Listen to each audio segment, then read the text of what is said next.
Ninguém na família Valdez falava sobre a promessa em voz alta. Nem na cobertura, onde decisões de milhões eram tomadas em sussurros depois da meia-noite. Nem nos fundos, onde homens que já mataram por menos ficavam perfeitamente imóveis e ouviam quando Emerick falava. Nem mesmo Septon, o velho guardião que servira 3 gerações de sangue Valdez. Ele aprendeu há muito tempo que algumas palavras tinham mais peso seladas no peito de um homem do que jamais teriam ao ar livre. Era simplesmente entendido, como as coisas em famílias como a dele sempre eram. Emerick honraria a promessa porque sua mãe havia pedido. E o pedido de uma mulher moribunda não era o tipo de moeda que um homem poderia recusar. Nem mesmo o homem mais implacável da costa leste. Catherine Valdez esteve naquele quarto de hospital particular no Upper East Side, com lençóis de seda que custavam mais do que o aluguel da maioria das pessoas, e um corpo que nenhuma quantia de dinheiro poderia impedir de falhar. Ela segurou a mão do filho com uma força que não correspondia à mulher que desaparecia sob os cobertores. E ela disse um nome: Nola Beckett. Emer não discutiu. Essa era a parte que o mantinha acordado às 3 da manhã, olhando para o horizonte de Manhattan através do vidro do chão ao teto, enquanto a cidade abaixo se movia de sua maneira inquieta e indiferente. Ele não discutiu, não recuou, não fez a única pergunta que pesava mais em seu peito. O que você sabe sobre essa mulher que eu não sei? Ele simplesmente assentiu. E os olhos de sua mãe procuraram resistência em seu rosto e não encontraram nenhuma. E isso foi o suficiente. A promessa permanecia. Mas o que ele sabia sobre Nola Beckett cabia em um único suspiro. Ela era a filha adotiva de um homem chamado Hugh Beckett, um nome que Emer reconheceu com um sobressalto dos antigos livros de seu pai. Embora ele nunca soubesse que o homem tinha uma filha, muito menos uma herdeira. Além disso, quase nada. Ninguém ofereceu uma fotografia. Ninguém mencionou sua idade, seu temperamento, sua história. A única coisa que Septon disse quando Emer o pressionou com aquele tipo de pressão silenciosa que fazia homens poderosos em 4 estados escolherem suas palavras com muito cuidado foi isto: ela não é o que ninguém espera. Então Septon se afastou e nunca mais elaborou. Emerick escolheu interpretar isso da forma mais generosa possível. Ele disse a si mesmo que significava que ela era quieta, talvez frágil. Talvez o tipo de mulher que sua mãe escolheu porque acreditava que seu filho precisava de alguém que não o desafiasse. Alguém controlável, alguém suave. Ele construiu uma versão dela em sua mente da mesma forma que um homem reconstrói um muro. Não porque quisesse, mas porque o espaço aberto o deixava desconfortável. E Emer Valdez não se tornou quem era tolerando espaços abertos em sua compreensão de qualquer coisa. Ele não se orgulhava da imagem que havia desenhado, mas a desenhou mesmo assim. Então a informação chegou. Veio através de Septon, entregue com a particular neutralidade que o velho usava quando queria que os fatos carregassem seu próprio peso, sem sua opinião anexada. Ela é cega, disse Septon, completamente. Algo aconteceu há 14 meses e ela tem uma filha, não biológica. Sua irmã mais velha morreu e deixou para trás uma menina. Nola a acolheu, criou-a como sua. A criança tem 5 anos. Emerick ficou com essa informação em seu escritório por um tempo muito longo. A cidade se movia do lado de fora do vidro. Septon ficou perto da porta e não disse mais nada, porque ele serviu a esta família por tempo suficiente para saber quando o silêncio era mais útil do que um comentário. Finalmente Emerick falou. Sua voz estava estável, perfeitamente estável. O tipo de estabilidade que custa algo para manter quando um homem está reorganizando tudo o que pensava entender sobre o que havia concordado. Prepare tudo, ele disse, como se estivesse aprovando um contrato. E não decidindo se casar com uma mulher cega com uma criança que ela acolheu depois de enterrar a própria irmã, cujo nome ele ouviu pela primeira vez há 6 meses dos lábios falhos de sua mãe. E Septon, que havia visto 3 gerações de homens Valdez tomarem decisões que mudaram a forma do mundo em que se moviam, simplesmente assentiu e saiu da sala. Porque ele já sabia o que Emer não sabia, que a mulher esperando a 2 estados de distância em um pequeno apartamento com uma menina de 5 anos e uma escuridão que ela não escolheu, não era o que ninguém esperava.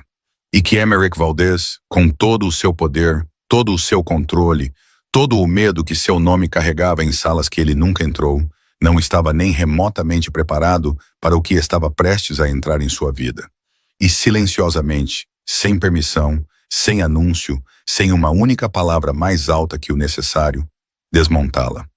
Se esta história já te conquistou, vá em frente e aperte o botão de curtir. Compartilhe com alguém que adora uma boa história de desenvolvimento lento. E se inscreva para não perder o que vem a seguir. Agora, vamos voltar para a manhã do casamento. Quando Emerick Valdez estava na frente de uma capela no Vale do Hudson e esperava por uma mulher que ele nunca tinha visto caminhar em sua direção. Liderada não por um pai, não por um irmão, mas por uma menina de 5 anos segurando a mão de sua mãe como se fizesse isso a vida inteira. Aquela manhã chegou da mesma forma que a maioria das manhãs difíceis.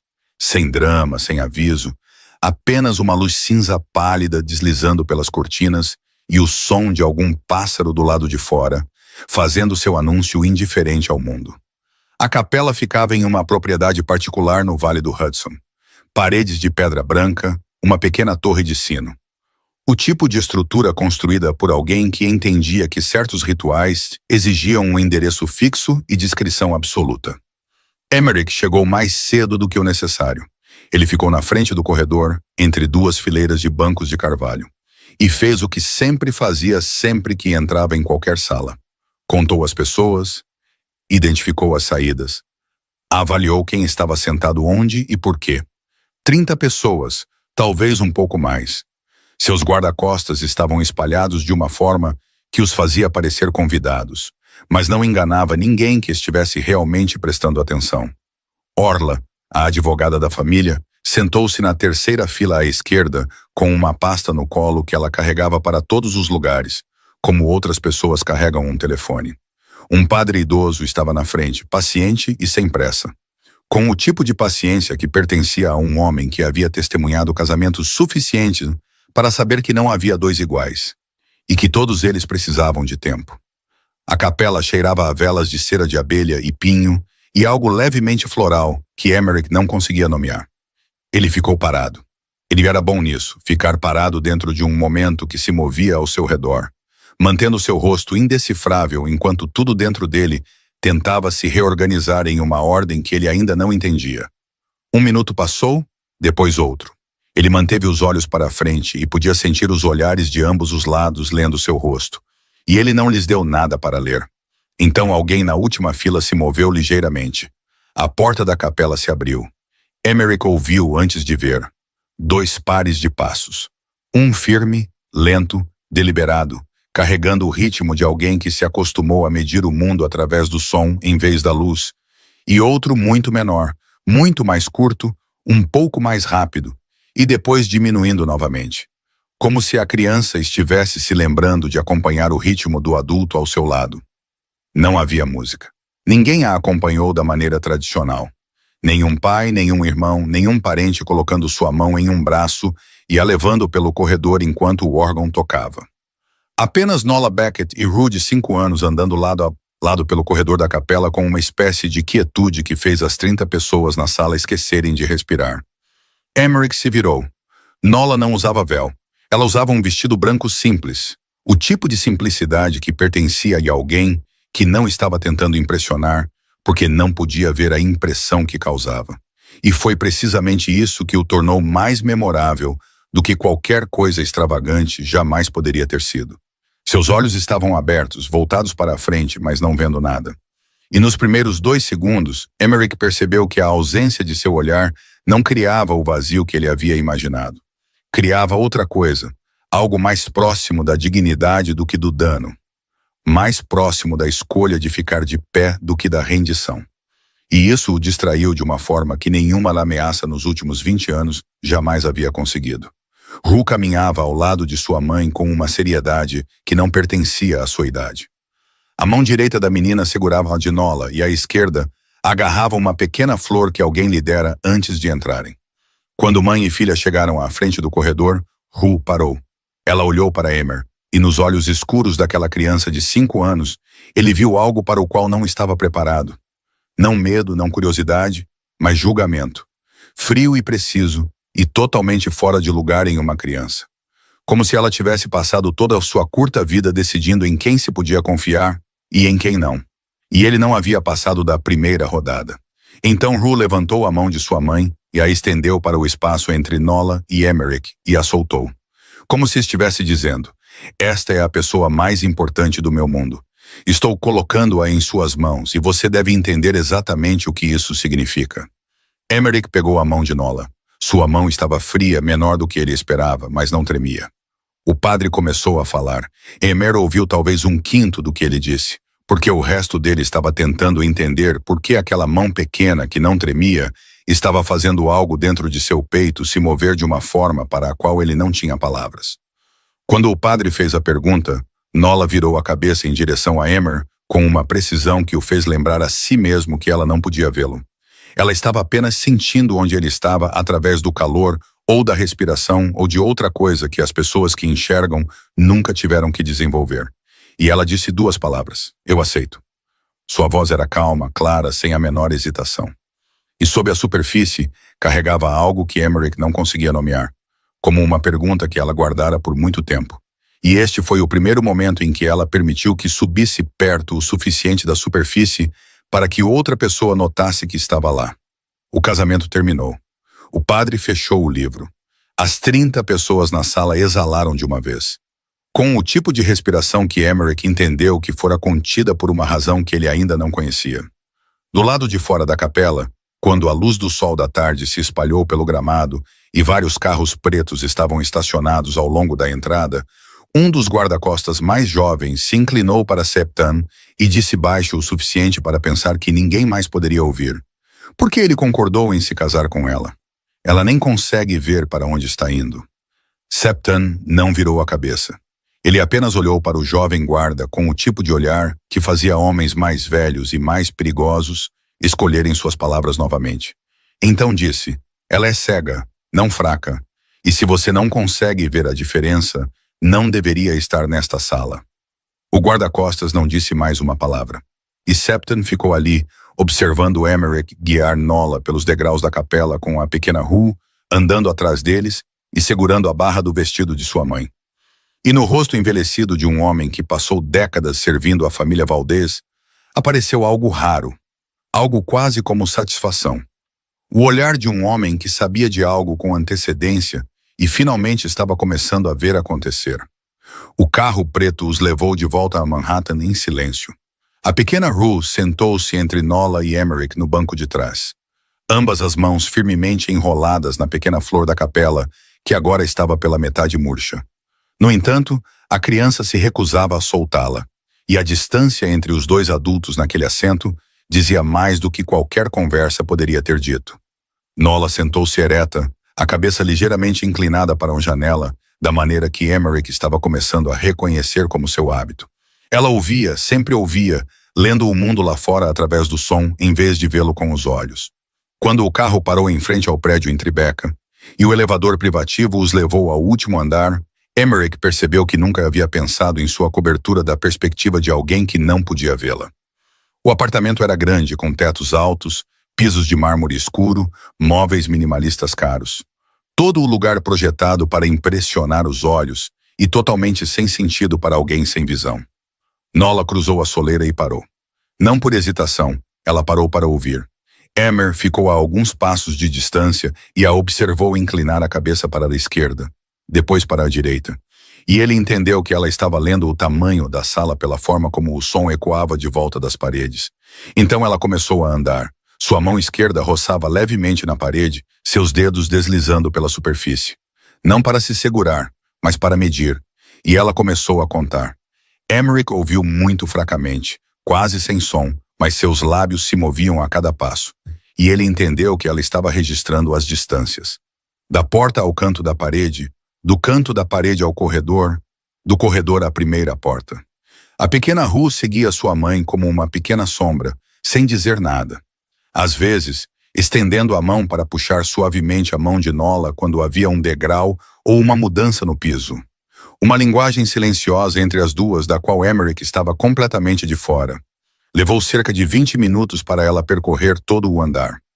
Quando ela voltou para a sala de estar principal, Emer ainda estava no mesmo lugar, e ela sabia disso.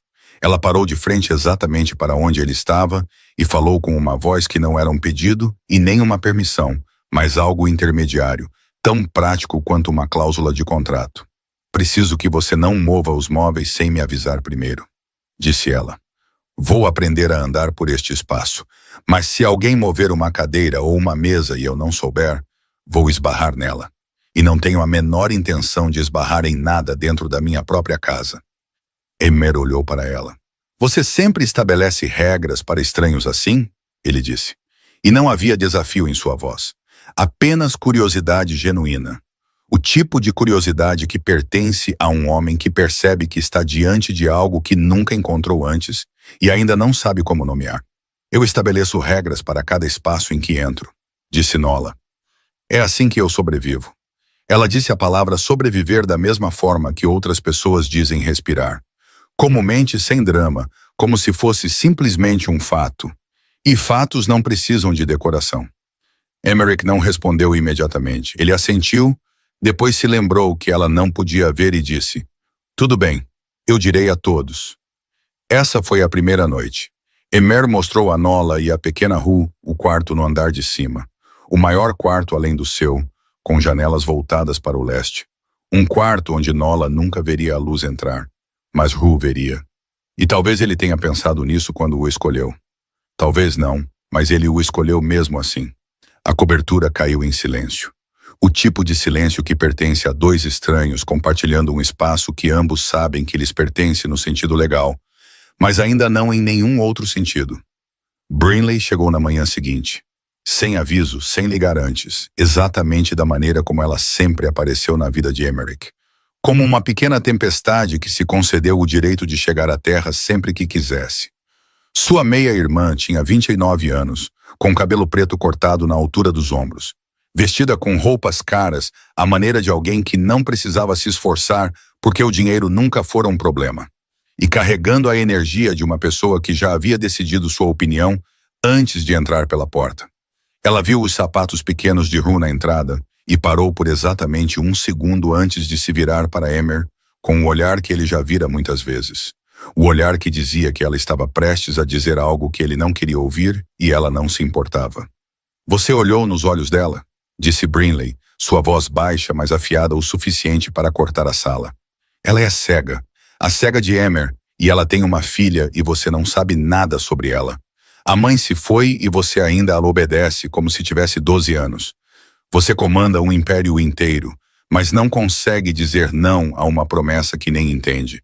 E agora você a trouxe aqui, para o meio de tudo que nos pertence. Você acha que ela veio por amor ou porque precisava de abrigo? Por dinheiro, por poder, por qualquer coisa que não seja você? Emerick a deixou terminar. Ele não a interrompeu porque sabia que Brinley via que cortá-la no meio só faria a tempestade durar mais. Quando ela parou para respirar, lhe disse 3 palavras. Foi uma promessa. E Brinley olhou para ele com a expressão desamparada de alguém que sabia que, para seu irmão, aquelas 3 palavras eram a parede final e ninguém a atravessava. Ela se virou e saiu, seus saltos batendo no chão de mármore como a pontuação da raiva, e a porta do elevador se fechou atrás dela. Emerick ficou sozinho na sala de estar e percebeu o que já sabia, mas não queria admitir. Que cada palavra que Brinley dissera era uma pergunta que ele mesmo se fazia às 3 da manhã. E ele também não tinha as respostas. Foi só naquela noite que ele soube que Nola tinha ouvido tudo. Não porque ela disse, mas porque quando ele passou por seu quarto a caminho do andar de cima, a porta estava ligeiramente aberta e ele ouviu a pequena Ru perguntar com uma voz pequena. Por que ela está brava com a mamãe? E Nola respondeu com uma voz tão calma que Emerick teve que parar de andar. Ela não está brava com sua mãe, querida. Ela tem medo pelo irmão, e essas são 2 coisas diferentes. As pessoas as confundem o tempo todo, mas não são a mesma coisa. Emer ficou do lado de fora daquela porta entreaberta e ouviu a resposta que Nola deu à criança de 5 anos. Uma resposta mais generosa do que qualquer coisa que Brinley merecia receber. E ele pensou que esta era a 2ª vez em 2 dias que essa mulher fazia algo dentro de seu peito se mover de uma forma que ele não permitia. Ele se afastou sem fazer barulho. E dentro do quarto, a pequena Ru deitou-se ao lado de sua mãe, ainda segurando a flor murcha da capela. Olhando para o teto com olhos escuros, pensando em algo que uma criança de 5 anos não deveria ter que pensar. que eles estavam em outro lugar novo novamente, e que aquele homem alto ainda não havia provado nada. E ela esperaria, porque esperar era o que ela fazia de melhor. Emerick foi procurar Septon na terceira noite após o casamento. O velho estava sentado na pequena sala atrás da cozinha que ele transformara em seus próprios aposentos 20 anos antes. Uma sala que Emer nunca considerou reformar, porque Septon teria recusado, e ambos sabiam disso. Emer fechou a porta, puxou uma cadeira, sentou-se à sua frente e falou com uma voz que não era um pedido, mas uma declaração de que o tempo do silêncio havia acabado. Hugh Beckett, ele disse, tudo o que você sabe, desde o começo. Septon olhou para ele por um longo momento. O tipo de olhar que um homem dá quando não está decidindo o que dizer, mas quanto. Então ele soltou um suspiro pelo nariz e começou. Hugh Beckett não era apenas um pai adotivo comum em um subúrbio tranquilo. Ele era um contador. Não do tipo que senta em um escritório de vidro e cuida de impostos para pequenas empresas. Ele era o homem que as famílias da Costa Leste chamavam quando precisavam de alguém para transformar números que não podiam ser explicados em números que podiam. O guardião dos livros reais para impérios alimentados por dinheiro que a luz do sol nunca tocou. 30 anos, disse Septon. Hugh Beckett guardou segredos financeiros de pelo menos 7 famílias importantes, incluindo a família Valdez, quando seu pai ainda estava vivo. Cada transação, cada conta no exterior, cada fluxo de dinheiro lavado através de empresas de fachada em Delaware e Nevada. Ele registrou tudo, não em papel da maneira antiga, mas em arquivos criptografados aos quais apenas ele tinha a chave, junto com um pequeno caderno contendo códigos de acesso e nomes de contas. O tipo de caderno que, se caísse nas mãos do FBI, metade da Costa Leste teria caído em 6 meses. Emerick ouviu sem interromper porque entendeu que essa história estava se movendo para um final e ele precisava ouvi-la em ordem. Há 14 meses, disse Septon, sua voz ficando mais neutra da maneira que Emerick aprendera, que significava que ele estava falando sobre algo que não queria falar. Hugh morreu oficialmente, foi chamado de acidente de carro. O carro perdeu o controle na rodovia perto de Harrisburg, na Pensilvânia, cruzou a divisória e capotou 3 vezes. Hugh morreu no local, mas Nola também estava no carro. Septon fez uma pausa. Emer não disse nada, mas sua mão apoiada na coxa se apertou ligeiramente. O suficiente para Septon ver e o suficiente para ambos fingirem que ele não tinha.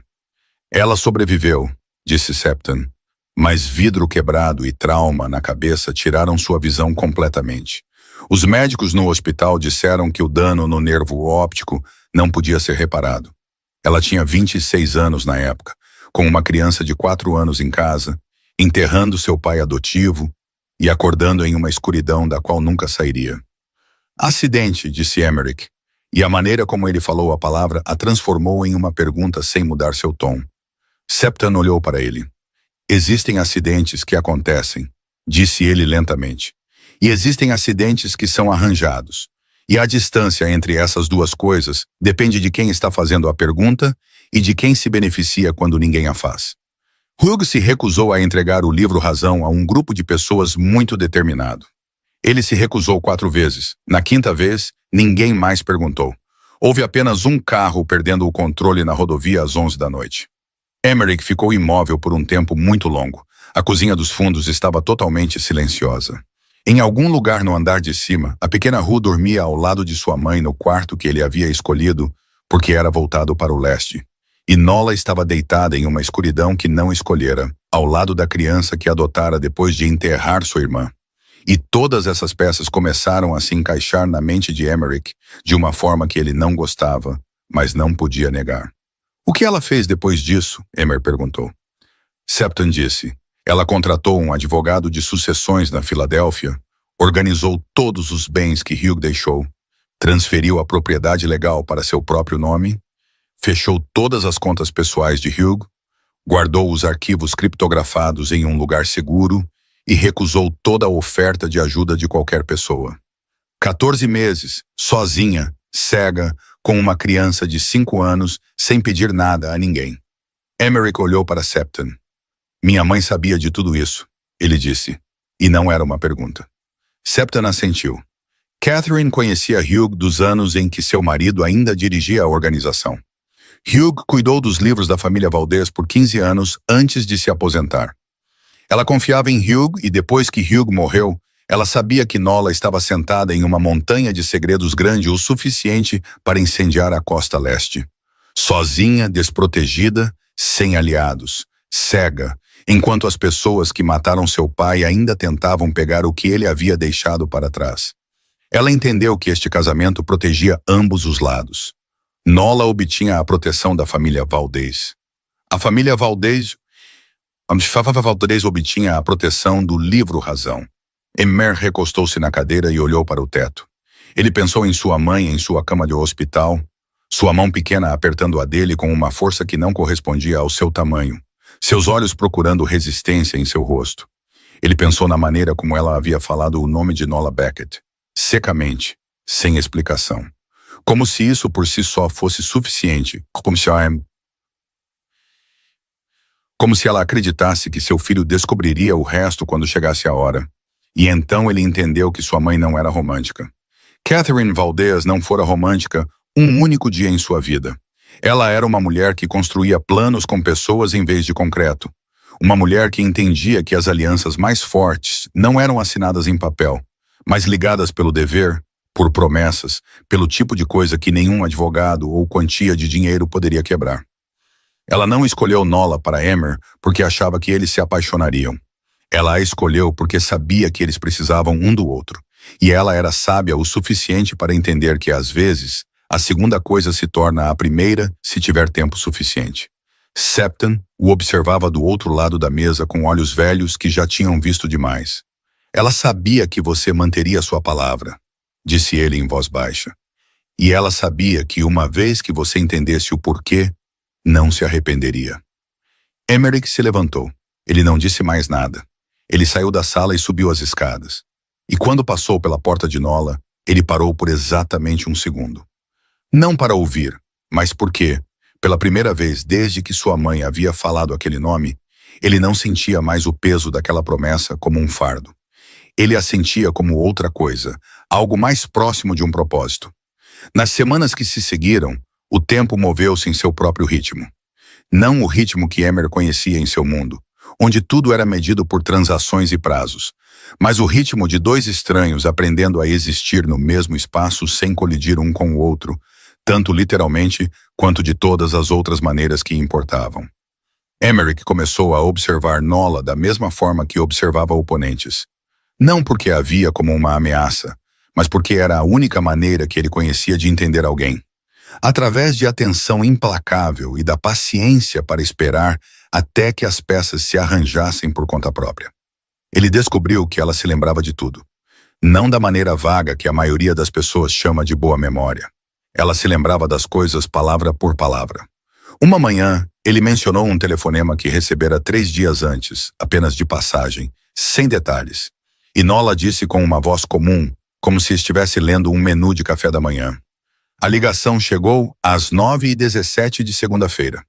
O chamador disse que seu nome era Whitfield. Vocês falaram por 14 minutos. Você encerrou a ligação primeiro. Emer olhou para ela. Ela estava sentada à mesa da cozinha, alimentando Ru no café da manhã. Sua mão esquerda segurando a tigela de aveia firme para a menina. E ela disse isso como se não houvesse nada de notável nisso. Como se todos se lembrassem da hora exata, do nome e da duração de uma conversa que acontecera 3 dias antes, através de uma parede. Então veio o momento que mudou tudo. Numa tarde de quinta-feira, Emer estava ao telefone em seu escritório. A porta ligeiramente aberta porque ele começara a esquecer de fechá-la quando Nola estava por perto. Um hábito inconsciente cujo significado ele ainda não entendia completamente. A ligação era com um parceiro sobre uma rota de transporte pelo porto de Newark. Muitos números, muitas porcentagens, o tipo de ligação que Emerick geralmente anotava porque ninguém conseguia se lembrar de tudo. A ligação terminou.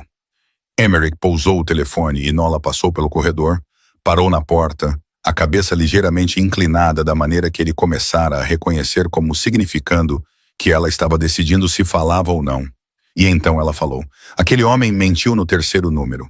Emer virou-se na cadeira para olhá-la. Ele disse 12%, mas ele hesitou antes da palavra 12. disse Nola. A respiração dele mudou no 14º segundo. Ele engoliu em seco antes de dizer o número. As pessoas não fazem isso quando estão dizendo a verdade.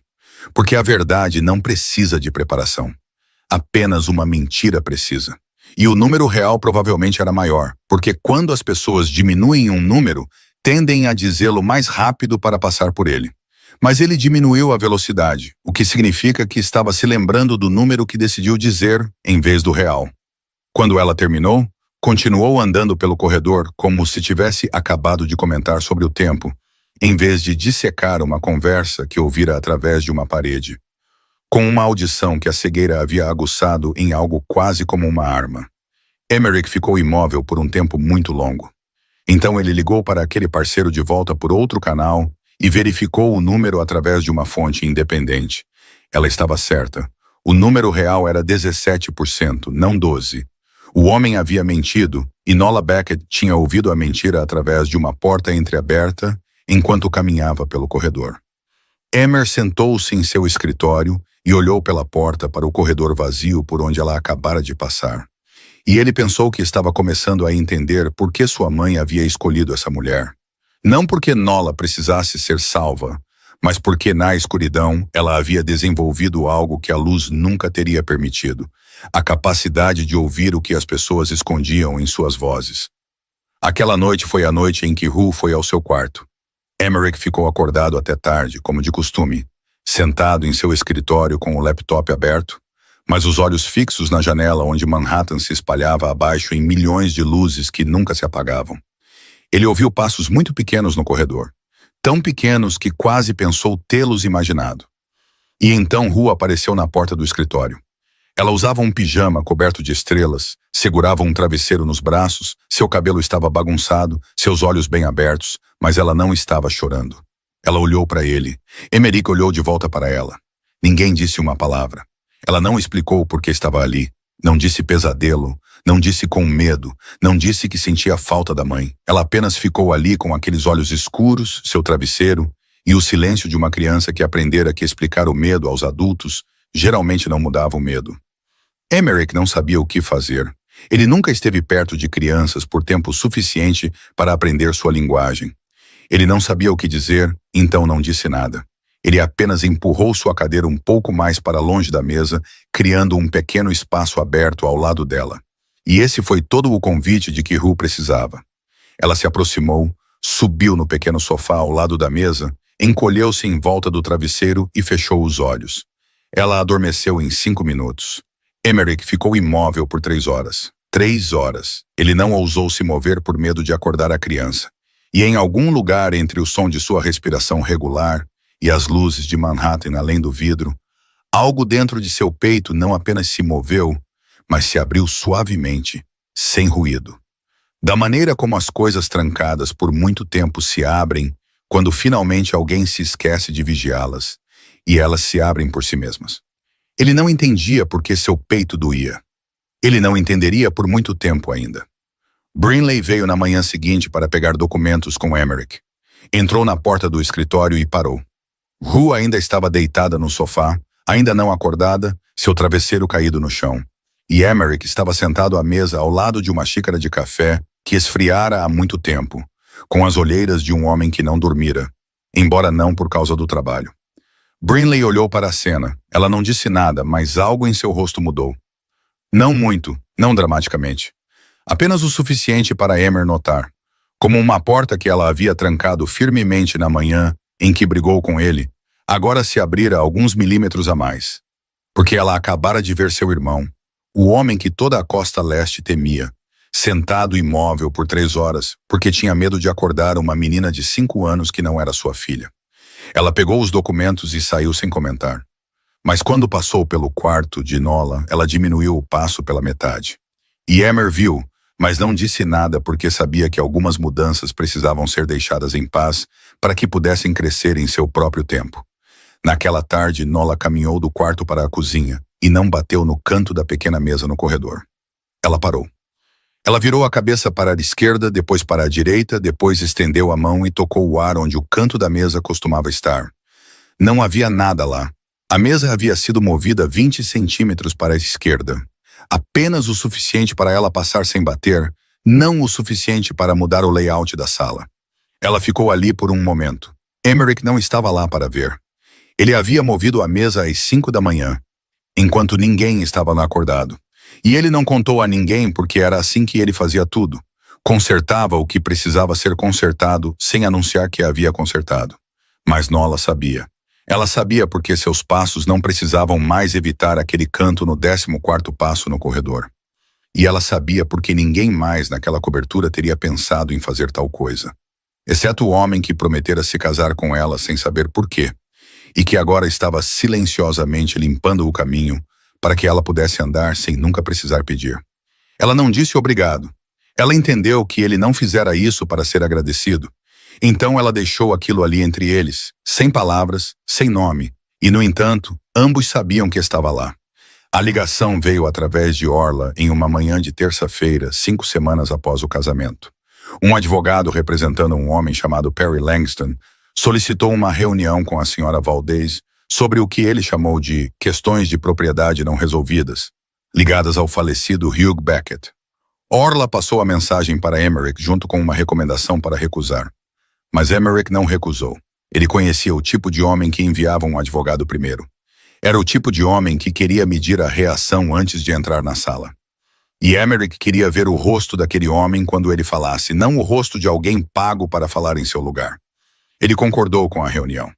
Perry Langston chegou na quinta-feira, recebido no saguão do térreo por 2 guarda-costas e levado no elevador privativo. Ele saiu com a confiança de um homem acostumado a entrar em salas caras e tratar isso como um direito, em vez de um privilégio. 42 anos, cabelo penteado para trás, um terno cinza escuro cortado à perfeição. Sapatos polidos o suficiente para refletir as luzes do teto e um sorriso que Emer reconheceu imediatamente, porque o vira nos rostos de dezenas de outros homens ao longo de sua carreira. O sorriso de um homem que acreditava que o charme era uma arma e que toda a sala tinha um preço. Perry olhou ao redor da cobertura com o rápido olhar de avaliação que ele pensava que ninguém notava. Mas Emerick notou cada detalhe, da pintura na parede à altura dos tetos, a distância entre a janela e a saída. O tipo de avaliação feita por um homem calculando exatamente com quem estava jogando. Então Perry disse, "Eu quero ver Nola." Ele não disse senhora Valdez. Ele disse Nola com uma familiaridade em sua voz que Emerick registrou imediatamente e colocou na categoria de coisas que precisavam de explicação. Emerick não reagiu. Ele chamou por Nola. Ela saiu do corredor com a pequena Rue ao seu lado, a criança segurando a barra do vestido da mãe como sempre fazia. E Emer viu o exato momento em que Nola ouviu a voz de Perry Langston. Ela parou. Não da maneira como parava para se orientar, não da maneira como parava para ouvir um eco. Esta foi a parada de alguém que acabara de ouvir algo que a arrastou de volta para uma noite a qual ela nunca quis retornar. E todo o seu corpo reagiu antes que sua mente tivesse tempo de intervir. A calma que ela usara como uma segunda pele desde o primeiro dia em que Emerick a conheceu rachou. Não muito, não obviamente, mas Emer a estava observando, e ele viu. Sua mão se apertou ligeiramente ao seu lado. Seus ombros ficaram tensos por meio centímetro, e sua respiração parou por exatamente uma batida antes de continuar. "Nola", disse Perry do sofá, sua voz carregando o calor praticado de um bom vendedor. "Faz muito tempo. Ouvi dizer que você se casou. Parabéns. Acho que ainda temos alguns assuntos inacabados para discutir." "Não temos assuntos inacabados, Sr. Langston", disse Nola. E sua voz era tão neutra que Emerick entendeu que essa neutralidade lhe custou um grande esforço para manter. Porque ninguém é naturalmente tão calmo diante de algo que faz seus ombros se contraírem e sua respiração pausar. "Acho que você sabe que isso não é inteiramente verdade", disse Perry. E seu sorriso não mudou. Mas seus olhos sim. Eles esfriaram meio grau, da maneira que apenas pessoas acostumadas a ler rostos poderiam perceber. Seu pai guardava coisas que pertencem a muitas pessoas. Essas pessoas ainda estão esperando. Investidores pacientes, Sr. Langston. Mas toda paciência tem seu limite. Nola disse suavemente, sem virar a cabeça, com uma voz baixa o suficiente para que apenas Emerick pudesse ouvir. "Vá para dentro, por favor." Foi a primeira vez que ela lhe pediu algo. Emer não foi para dentro. Ele deu um passo à frente para ficar ao lado de Nola, uma posição deliberada e exata à sua esquerda, perto o suficiente para que seus ombros quase se tocassem. E ele olhou para Perry Langston com o olhar que usava para homens sentados do outro lado da mesa de negociação, quando eles acabavam de dizer algo que ele decidira que não seria dito uma segunda vez. Acho que não fomos apresentados, disse Emmerich. Sua voz era leve e educada, quase agradável. O tipo de amabilidade que as pessoas que conheciam Emer Valdez há tempo suficiente entendiam ser mais perigosa do que qualquer ameaça. Perry olhou para ele, reavaliando rapidamente da maneira que Emer já vira e contara. Perry Langston, disse ele, um velho amigo da família Beckett, principalmente negócios. Ele disse a palavra principalmente com o tipo de encolher de ombros que sugeria que cobria muito mais do que negócios. Que tipo de negócios? Disse Emer. Perry olhou para Nola. Talvez sua esposa possa explicar melhor. Ela entende esses detalhes mais do que a maioria das pessoas. Estou perguntando a você, disse Emmerich, não em voz alta, não com ênfase. Apenas 4 palavras colocadas no meio da sala como 4 tijolos construindo um muro.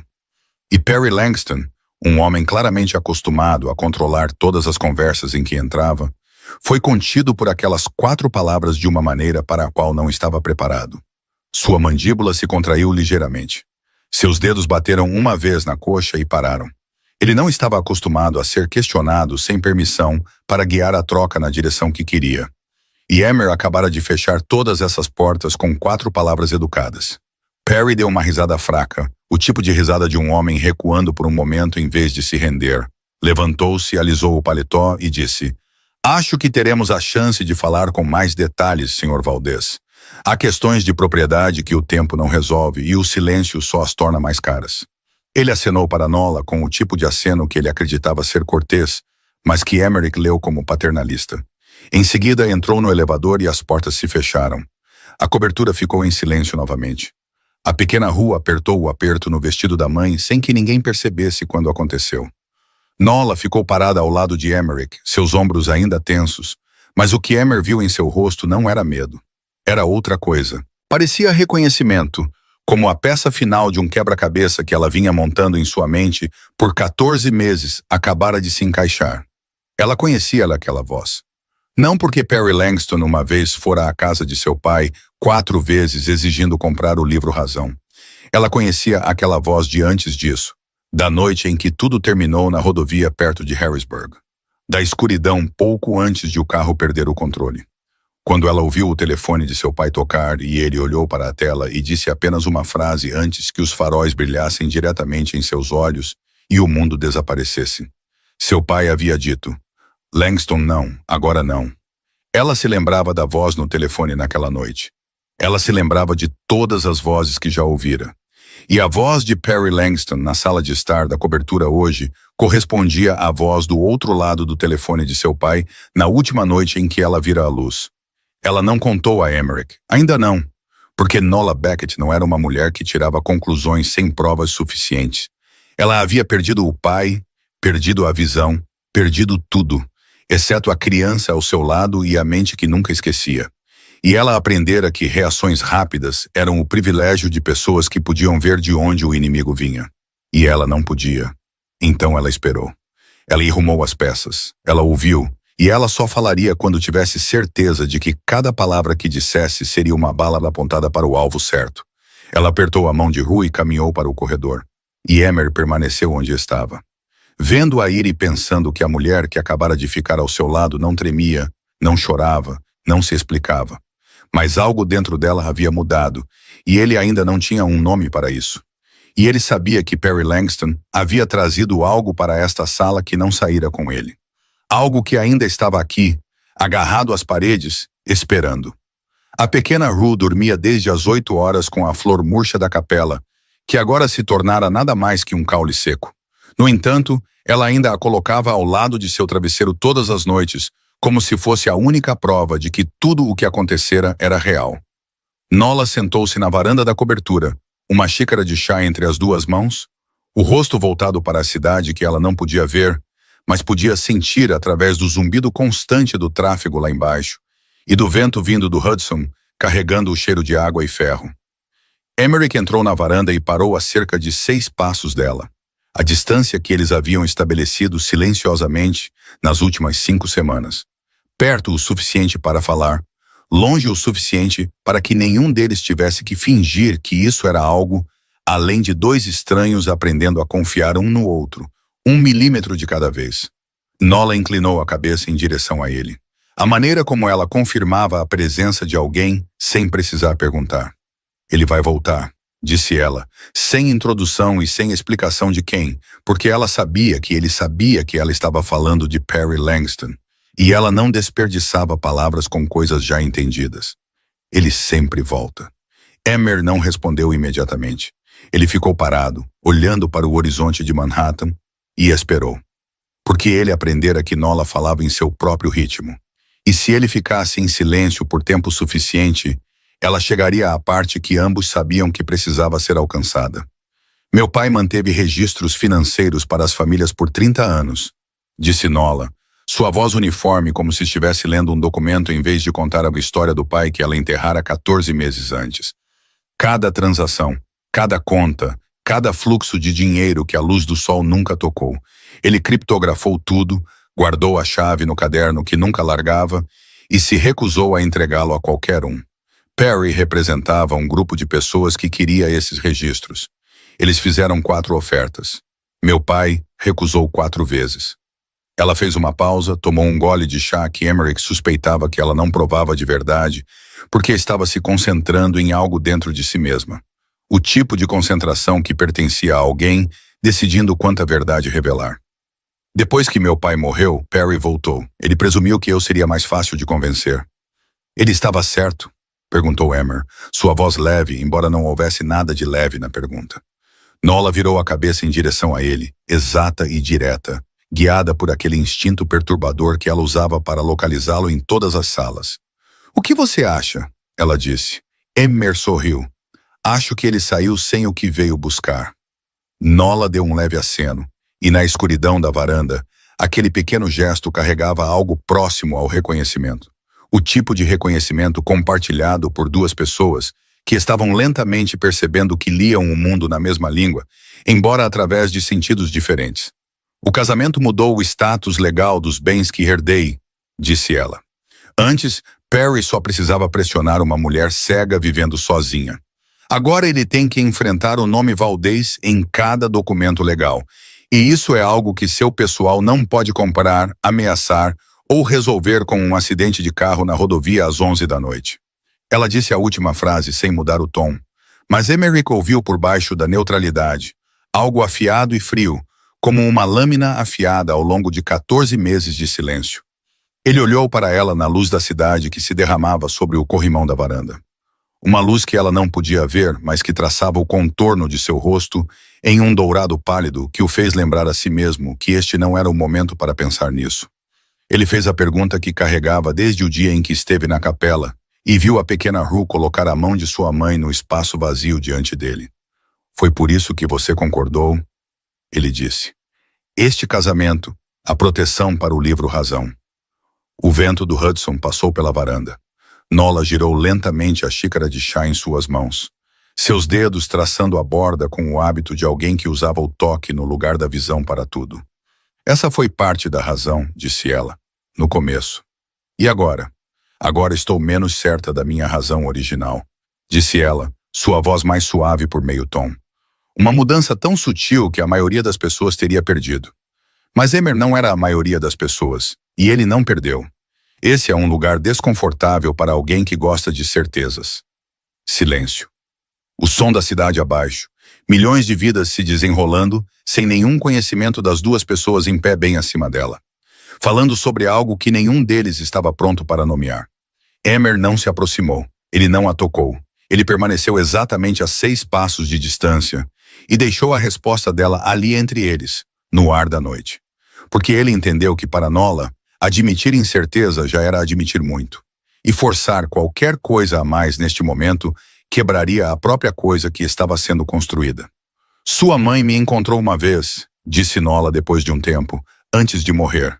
Ela veio ao apartamento onde eu morava na Filadélfia sem avisar, sentou-se à mesa da cozinha e bebeu o chá que fiz com minhas próprias mãos, e não se desculpou pelo chá não ser bom. E ela olhou para mim por um tempo muito longo, o tipo de olhar que eu podia sentir mesmo sem ver, porque alguns olhares são pesados o suficiente para ter peso físico. Emerick ficou imóvel. Ele estava ouvindo sobre sua mãe através dos olhos da mulher que ela havia escolhido para ele. E cada palavra que Nola falava estava redesenhando Catherine Valdez de uma maneira que 20 anos sendo seu filho nunca lhe permitiram ver. Ela disse uma frase antes de sair. Disse Nola: "Meu filho pensa que não precisa de ninguém. Ele está errado." O vento soprou novamente. Nola levantou a xícara de chá aos lábios, mas não bebeu. "E eu disse a ela", continuou Nola, "como você sabe que sou eu quem ele precisa?" "O que ela disse?" Emer perguntou, e sua voz baixou meio tom de uma forma que ele não conseguiu controlar. Ela disse: "Porque, minha querida, ambos pensam que não precisam de ninguém. E esse é exatamente o tipo de pessoa que mais precisa uma da outra. Eles simplesmente não sabem disso ainda. Mas eu sei e estou morrendo, então não tenho tempo para ser educada sobre isso." Emer olhou para Manhattan. As luzes da cidade borraram por um segundo e depois se tornaram nítidas novamente. E ele não admitiu para si mesmo que era porque seus olhos haviam se enchido. Porque Emer Valdez não era o tipo de homem cujos olhos se enchiam na varanda de sua própria cobertura. No entanto, a voz de sua mãe na narração de Nola soava tão real que ele quase podia ouvi-la. Aquela voz direta e impaciente de uma mulher que sabia que seu tempo estava acabando e se recusava a desperdiçar uma única palavra em delicadeza. Duas mulheres sentadas à mesa da cozinha em um pequeno apartamento na Filadélfia. Uma prestes a perder a vida. Uma que já havia perdido a luz. E elas se entenderam não por explicação, mas pela linguagem que apenas pessoas que perderam o suficiente podiam falar. Uma linguagem que não precisava de vocabulário, porque a própria dor se tornara a tradutora. Emer não disse mais nada. Nola não disse mais nada. Eles ficaram na varanda dentro de um silêncio que, pela primeira vez, não era o silêncio de dois estranhos, mas o silêncio de duas pessoas que acabaram de mostrar uma à outra algo que normalmente mantinham escondido e estavam paradas o tempo suficiente para deixar assentar antes que o mundo voltasse e exigisse que fossem fortes novamente. Dentro da cobertura, a pequena Ru dormia profundamente com o caule seco ao lado de seu travesseiro. Inconsciente de que os dois adultos que ela estava tentando decidir se podia confiar tinham acabado de cruzar um limiar que nenhum deles planejara cruzar, e do qual nenhum deles poderia recuar. Tudo começou a desmoronar na sexta semana. Na segunda-feira, uma remessa que passava pelo porto de Newark foi interceptada por agentes federais exatamente 2 horas antes de atracar, com uma precisão exata demais para ser coincidência. Porque o governo federal não adivinha, eles sabem, e alguém lhes disse a hora exata e o cais exato. Na quarta-feira, 2 aliados de longa data em Boston ligaram para dizer que estavam se retirando do acordo de distribuição sem oferecer uma razão. O tipo de retirada coordenada que vem de homens que foram informados de que o navio está afundando e querem sair antes que a água chegue a seus pescoços. Na quinta-feira, uma conta de trânsito em Delaware foi congelada sem qualquer ordem judicial pública. O que significava que alguém havia fornecido o número exato da conta para exatamente as pessoas certas. E Emer sabia que apenas 6 pessoas dentro da organização tinham conhecimento daquele número de conta. Emerick sentou-se em seu escritório às 2 da manhã e observou cada peça ceder. Ele construíra este império das cinzas que seu pai deixara para trás. Construíra-o com 20 anos de paciência e crueldade e o tipo de precisão que exigia de si mesmo antes de exigi-la de qualquer outra pessoa. E agora alguém o estava desmontando por dentro, uma junta de cada vez, usando informações que apenas um infiltrado poderia ter. Ele ligou para Septon, ele ligou para Orla. Ele questionou, verificou, cruzou referências, nada. O traidor sabia como esconder os rastros porque o traidor entendia o sistema por dentro. E era isso que custava a Emerick mais sono do que qualquer perda financeira jamais poderia. Não o dinheiro desaparecendo, mas a confiança sendo quebrada. E em seu mundo, a confiança custava muito mais do que o dinheiro jamais custou. Ele convocou a reunião para sábado. 12 homens, a sala de conferências na cobertura, porta fechada. Todos os telefones recolhidos e deixados do lado de fora. 12 homens em quem Emmerich confiara o suficiente para deixá-lo sentar naquela sala, e um deles o estava vendendo para Perry Langston. Emmer ouviu cada relatório.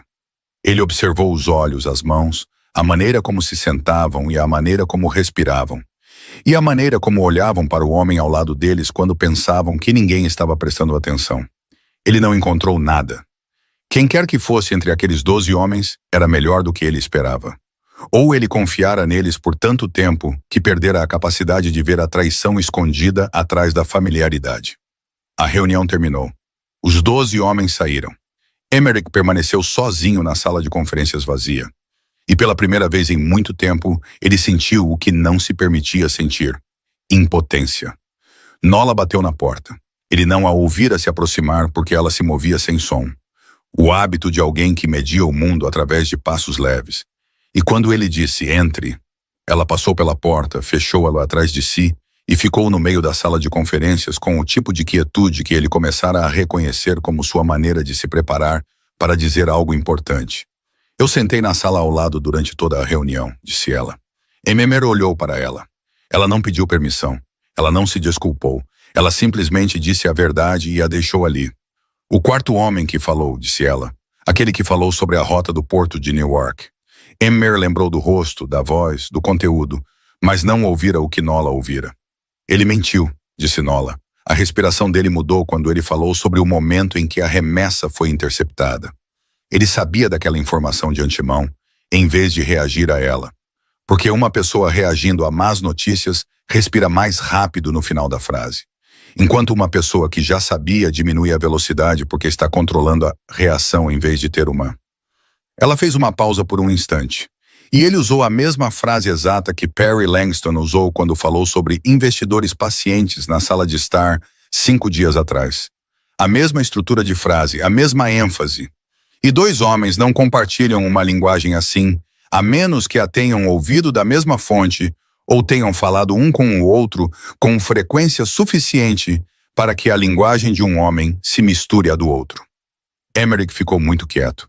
Ele olhou para a mulher cega parada no meio da sala de conferências, onde os 12 homens mais perigosos da costa leste tinham acabado de se sentar. E ela estava dissecando aquela reunião com seus ouvidos em vez de seus olhos, com uma precisão que nenhuma câmera, nenhum software de análise de voz, nenhum detector de mentiras jamais poderia igualar. Ela ouvia mentiras através da respiração. "O que mais?", ele disse. Nola inclinou a cabeça e Emmer percebeu que ela estava decidindo se diria mais. Ela estava no limiar de algo que, uma vez cruzado, nunca poderia ser descruzado.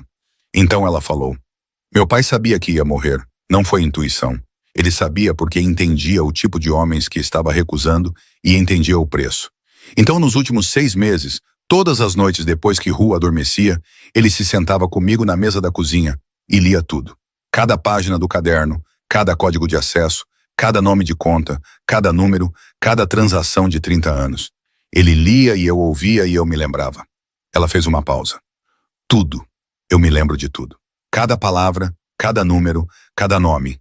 Ele colocou o livro Razão dentro da minha mente porque sabia que as pessoas podiam roubar papéis, invadir arquivos, quebrar criptografia. Mas ninguém podia pegar algo já escrito na memória da pessoa que eles não sabiam que estava carregando." A sala ficou tão silenciosa que Emmerich podia ouvir o zumbido do ar-condicionado e o tráfego 40 andares abaixo e a batida lenta e pesada de seu próprio coração em seu peito. Ele olhou para Nola parada no meio da sala de conferências, olhos abertos, mas não vendo nada. Coluna reta, mãos ao lado do corpo, tão calma que era quase irreal. E ele entendeu que ela não possuía o livro Razão. Ela era o livro Razão. 30 anos de segredos financeiros do submundo do crime da costa leste americana viviam dentro da mente da mulher com quem ele se casara por causa de uma promessa feita à sua mãe em seu leito de morte. A mulher cega que fazia chá à mão e ensinava sua filha de 5 anos a contar os passos no corredor e nunca falava uma única palavra mais alta que o necessário. Emmerich conhecera muitas pessoas perigosas em sua vida. Ele se sentara em frente a homens que podiam ordenar uma morte sem que seus batimentos cardíacos mudassem. Ele construíra um império com o entendimento de que o poder real não vinha de armas ou dinheiro, mas de informação, de saber o que outras pessoas não queriam que ninguém soubesse. E agora ele estava olhando para a mulher que detinha mais informações do que qualquer pessoa que ele já conhecera. Parada em sua sala de conferências com olhos que não viam nada e uma mente que se lembrava de tudo. E ela era sua esposa. E ela acabara de lhe entregar a chave para salvar o império que estava desmoronando. E Ember entendeu que esta era a pessoa mais perigosa que ele já conhecera em sua vida. Não porque ela carregava uma arma, mas porque ela carregava a verdade. Toda ela. 30 anos de verdade. E ela escolhera colocá-la em suas mãos. Emmer passou uma semana se preparando. Todas as noites, depois que Ru adormecia, ele se sentava com Nola na mesa da cozinha. A porta fechada enquanto ela recitava de memória cada transação, cada nome, cada número que seu pai colocara em sua mente durante os últimos 6 meses de sua vida. Emmerich tomava notas. Orla verificava cada linha através de fontes independentes. E toda vez que os resultados voltavam, eles correspondiam, precisos até a última casa decimal. E Emmer olhava para Nola sentada à sua frente, com seu chá já frio, e a pequena Ru dormindo no andar de cima. E ele pensava que nenhum cofre no mundo era mais seguro do que a mente desta mulher. Ele removeu o traidor primeiro, silenciosamente, de forma limpa, da maneira como a organização Valdez lidava com a traição. Sem ruído, mas com uma finalidade tão absoluta que todos na organização entenderam que era o último aviso e o único. Então ele ligou para Perry Langston. Não através de advogados, diretamente. A reunião ocorreu em um restaurante particular em Midtown. O tipo de restaurante sem nome na porta e sem entrada sem reserva, onde as conversas nunca eram repetidas além das 4 paredes, e a equipe era bem paga o suficiente para esquecer tudo o que ouvia. Perry chegou na hora, vestindo um terno novo e o mesmo sorriso de sempre, trazendo um jovem advogado ao seu lado como uma peça de decoração legal. Ele se sentou em frente a Emmerich com a confiança de um homem que acreditava que ainda estava controlando o jogo. Emmer o deixou falar primeiro. Perry começou educadamente, perguntando sobre sua saúde, mencionando o tempo. O tipo de abertura usada por um homem que queria definir o ritmo antes de passar para a parte que havia preparado. Então Perry se inclinou para a frente e começou a falar sobre os bens de Beckett, sobre o livro Razão, sobre a praticidade da cooperação, sobre os investidores que ele representava e sua paciência se esgotando. Emmerich ouviu tudo. Então ele abriu o arquivo que Orla havia preparado e o colocou na mesa entre eles. Aqui estão 7 transações que você realizou através de 2 empresas de fachada em Nevada nos últimos 4 anos, disse Emmerich, sua voz suave como se estivesse lendo um menu. 6 delas violam pelo menos 3 estatutos federais. 2 delas estão diretamente conectadas a contas gerenciadas pela minha organização. O que significa que você não apenas infringiu a lei, você roubou de mim. E eu tenho os números exatos, até o último centavo. Perry olhou para o arquivo. Seu sorriso não desapareceu, mas congelou. Da maneira como a expressão de um homem congela quando ele percebe que a sala que ele pensava controlar foi reorganizada enquanto ele não estava olhando. O jovem advogado ao lado de Perry abriu a boca como se fosse dizer algo, e Emmerich virou os olhos para ele por exatamente 1 segundo. Apenas 1 segundo. Mas foi o suficiente, salbuçanamente. E o advogado fechou a boca. E há mais uma coisa, disse Emmer. Ele virou para a última página do arquivo. Em 17 de março, há 14 meses, às 10h47 da noite, uma ligação foi feita para o celular de Hugh Beckett, durando 11 segundos, de um número registrado em uma de suas empresas de fachada. 14 minutos antes do carro de Hugh Beckett perder o controle na rodovia perto de Harrisburg. A sala ficou em silêncio. Perry Langston não estava mais sorrindo. Pela primeira vez desde que Emmerich tomara conhecimento da existência do homem, o sorriso desapareceu completamente. E por baixo dele estava o rosto real. Não educado, não confiante, mas o rosto de um homem que acabara de perceber que não estava lidando com um marido recém-casado tentando proteger sua esposa, mas sentado em frente a alguém que sabia exatamente o que ele havia feito, sabia onde estava a evidência, e estava lhe oferecendo uma última chance antes que tudo se tornasse irreversível. Onde você conseguiu essa informação? Disse Perry, sua voz despojada pela primeira vez de sua superfície lisa e revelando o que estava por baixo. Áspera e apressada. Minha esposa é consideravelmente mais paciente do que eu, disse Emerick. Sugiro que você aceite o acordo que ela ofereceu em relação aos ativos do Sudoeste. É justo. Está por escrito. E Orla o enviará ao seu advogado em 24 horas. Aceite e vá embora antes que eu pare de ser educado sobre isso. Perry não assinou imediatamente. Homens como Perry nunca assinam imediatamente porque isso faz parte de seu código particular. Admitir a derrota muito rapidamente era admitir que nunca foram tão fortes quanto fingiam ser. Mas no fim de semana seguinte, através de seu advogado, o acordo foi assinado. Todos os registros de Hugh Beckett e os direitos de usá-los pertenciam à família Valdez sob um acordo de proteção legal. Perry Langston e sua aliança se retiraram. Sem ruído, sem mais ameaças. Apenas o desaparecimento silencioso de um homem que entendeu que havia perdido e que cada próximo movimento apenas aprofundaria o dano. Sexta-feira à noite, na mesa da cozinha, Emerick sentou-se em frente a Nola e leu todo o documento assinado em voz alta para ela, linha por linha, com uma voz uniforme e sem pressa. Porque ela pediu para ouvi-lo 2 vezes, e ele o leu 2 vezes sem perguntar por quê. Nola sentou-se quieta e ouviu. Ambas as mãos em volta de uma xícara de chá que esfriara há muito tempo. E quando ele terminou a última linha, ela pousou a xícara na mesa e olhou para ele, virando o rosto em sua direção com a precisão que ele parara de tentar explicar pela lógica, porque existia além da lógica. E a expressão em seu rosto era algo que ele nunca vira antes. Aberta, indefesa, como uma janela pintada e fechada por anos, e finalmente aberta não pela força, mas pela paciência de alguém que esperou do lado de fora por tempo suficiente. Obrigada, disse ela. Emer olhou para ela. Você teria conseguido sem mim. Sim, disse Nola, mas eu não precisei. Uma pequena frase, simples, 5 palavras. Mas Emer entendeu porque aprendera sua língua ao longo de 6 semanas, sentado a 6 passos de distância na varanda e 3 horas imóveis ao lado de uma criança adormecida e mesas movidas às 5 da manhã. E ele entendeu que para Nola, admitir que não precisava enfrentar aquilo sozinha não era uma coisa pequena. Era a maior coisa que ela sabia como dar. Porque ela vivera por 14 meses na escuridão com uma regra orientadora.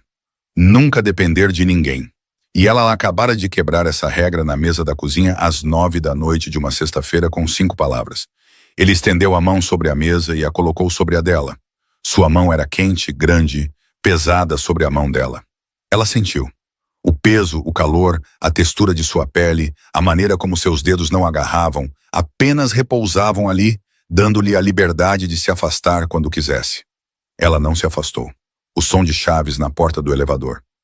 Brinley entrou na cobertura sem aviso, como sempre, seus saltos batendo no chão de mármore, e parou na porta da cozinha. Ela viu as 2 mãos na mesa. Ela viu o rosto de seu irmão. Algo ali que ela não via há 20 anos.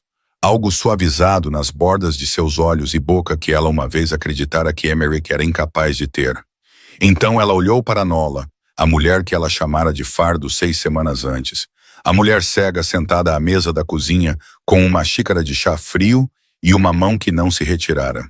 E o silêncio de alguém que terminara de lutar e vencera, e não precisava que ninguém soubesse. Brinley deu um passo à frente. Ela não disse uma palavra. Ela colocou a mão no ombro de Nola, leve, rápida, depois a apertou em algo próximo a um abraço. Mas não inteiramente um abraço, porque Brinley ainda não estava pronta para isso, e ambas sabiam. Mas foi o suficiente. Era a porta que ela trancara com tanta força agora, abrindo não alguns milímetros a mais, mas completamente.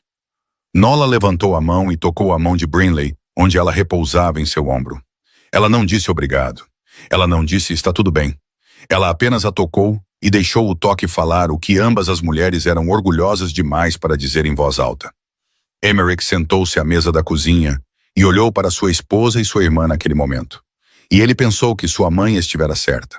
Ela sempre estivera certa, e ele gostaria que ela estivesse aqui para ver isso.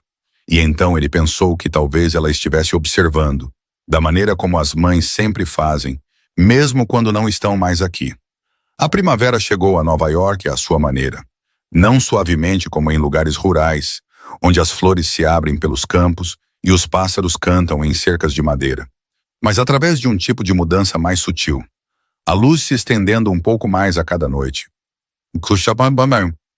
O vento do Hudson perdendo alguns graus de sua força e as árvores ao longo das ruas começando a mostrar novas folhas tenras, como se também tivessem se cansado do inverno e decidido tentar novamente.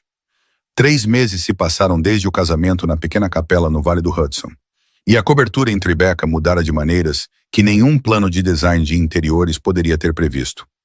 Os sapatos da pequena rua na entrada agora ficavam ao lado dos de Emerick, como se sempre pertencessem ali. A xícara de chá de Nola tinha um lugar permanente na prateleira da cozinha que ninguém nunca mencionava. E ainda assim, todos entendiam. Lápis de cera espalhados pela mesa da cozinha pela manhã, porque Ru desenhava enquanto tomava café da manhã. E ninguém lhe dizia para limpá-los, porque ninguém queria que ela os limpasse. Pequenas mudanças. Mas Emerick as via todos os dias e entendia que não eram pequenas de forma alguma. Aconteceu em uma tarde comum, tão comum, que o que se seguiu se tornou 10 vezes mais inesquecível por causa disso. Emerick estava sentado no sofá lendo documentos e a pequena Ru estava brincando no chão ao lado de seus pés, desenhando com lápis de cera em papel branco com o tipo de concentração total que apenas as crianças possuem.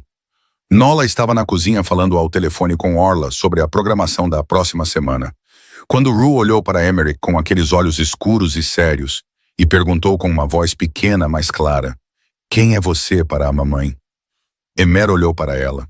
Ru disse: "Eu ouvi a mamãe te chamar de a pessoa dela quando ela estava falando com a senhorita Orla. O que significa a pessoa dela? É como a mamãe é a minha pessoa?" Emerick pousou os papéis. Ele olhou para a menina de 5 anos sentada no chão de sua cobertura com lápis de cera nos dedos e a pergunta mais simples do mundo em seus lábios. E ele não tinha resposta. Não porque não soubesse, mas porque a resposta era grande demais para a sua voz naquele momento. Ele se levantou, disse a Ru que voltaria logo e saiu para a varanda. Ele ficou ali por um longo tempo. Manhattan se estendia abaixo dele. 1 milhão de pessoas, 1 milhão de histórias, 1 milhão de vidas se desenrolando ao mesmo tempo. E nenhuma delas sabia que na varanda mais alta de um prédio em Tribeca, o homem de quem toda a costa leste falava com medo estava sozinho, tentando controlar algo em seu peito que não conseguia controlar. Porque uma criança de 5 anos acabara de lhe dizer inocentemente que Nola o chamava de a pessoa dela, quando pensava que ele não estava ouvindo.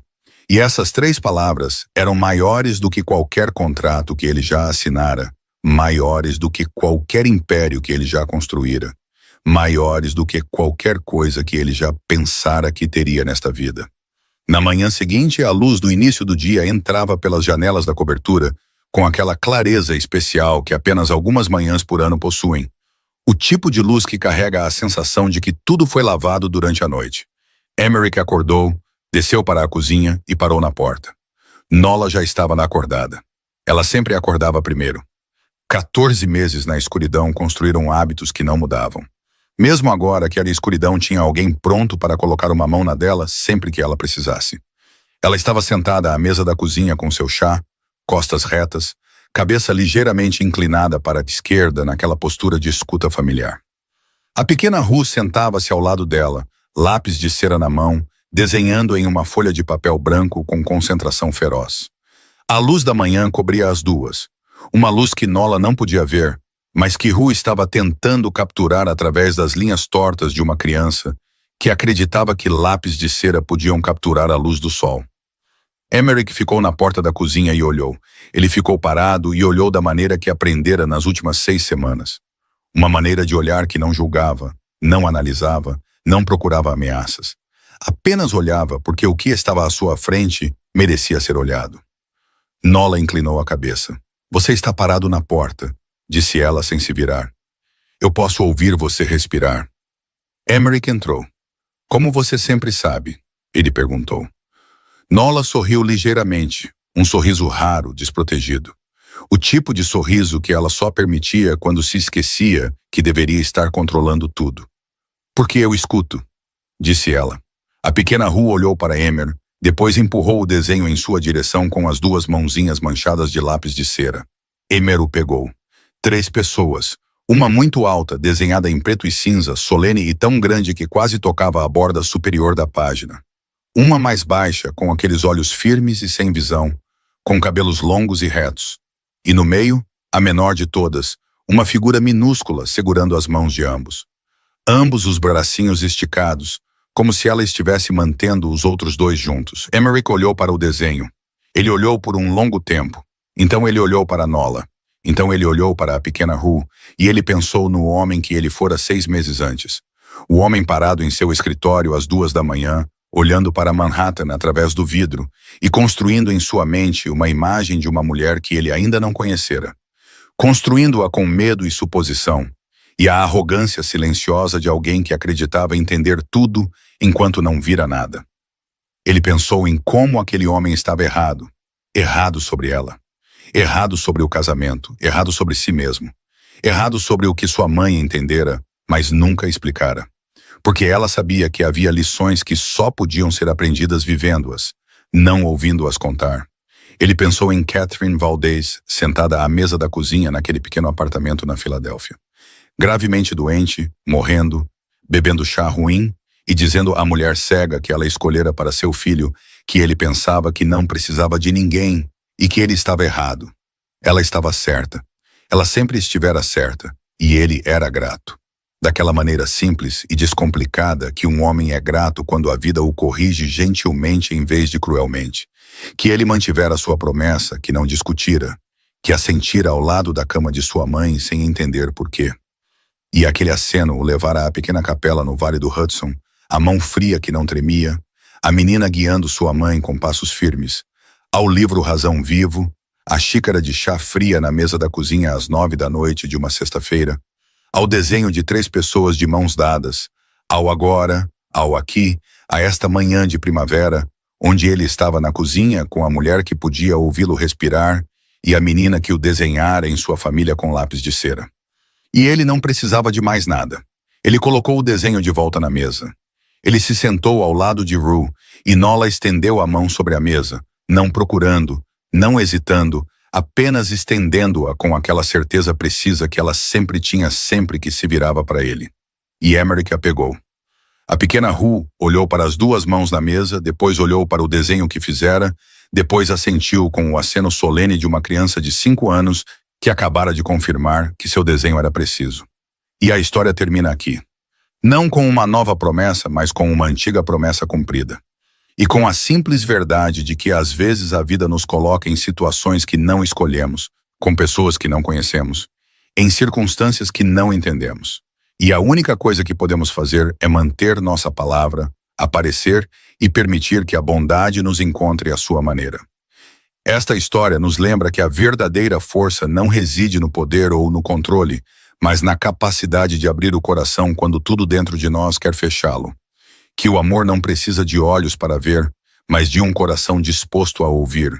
E que as pessoas que caminharam pela escuridão por mais tempo são muitas vezes as que entendem a luz com mais clareza.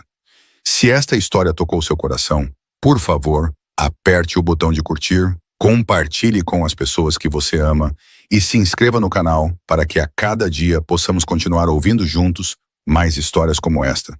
Nós adoraríamos saber como esta história fez você se sentir. Se você se viu em algum lugar dentro dela, se já manteve uma promessa sem entender o porquê no início, apenas para perceber mais tarde que ela o levou exatamente para onde você precisava ir. Escreva nos comentários abaixo. Lemos cada linha e valorizamos cada compartilhamento sincero de todos vocês. Desejando a todos que assistem a este vídeo muita saúde, uma vida alegre, dias de paz e um coração cheio de amor. Adeus por agora e até o próximo vídeo.